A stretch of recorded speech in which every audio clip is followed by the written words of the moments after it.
বাবার কাছে পয়সা নিয়ে দোকানে কুরকুরে কিনতে গেছিলো। তারপর ওই দোকানদারকে পয়সা দিয়েছে, তো ওই ছেলেটা মানে ওইখান থেকেই ওকে নিয়ে গেছে, ওকে দোকানদারের কাছে আর কুরকুরেটা ওকে নিতে দেয় না। ওখান থেকেই পিন্টু নাম, পিন্টু বলে ছেলে, সে ওকে টানতে টানতে নিয়ে গিয়ে আর ওই তাঁত পুকুরের কি জায়গাটা বলছে তাঁত পুকুর, ওখানে নিয়ে গিয়ে ওকে প্যান্ট জামা সব খোলা করেছে। বলছে যদি না খুলিস তাহলে তোকে পুকুরের জলে চুবিয়ে মেরে দেবো, প্যান্ট জামা তাড়াতাড়ি খোল, আর যা এখানে ঘটনা কিছু ঘটছে বাড়িতে মা বাবাকে গিয়ে বলবি না, তাহলে তোকে এবারে পরে ওকে ফোন করে দেবো।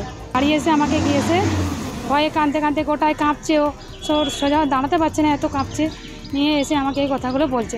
তারপর আমি আবার সব কথা বলার পর আমাদের ভাইদের দিকে বললাম, আমার বরকে বলার পর বাড়ির লোককে, তারপরে থানায় কমপ্লেন জানালাম।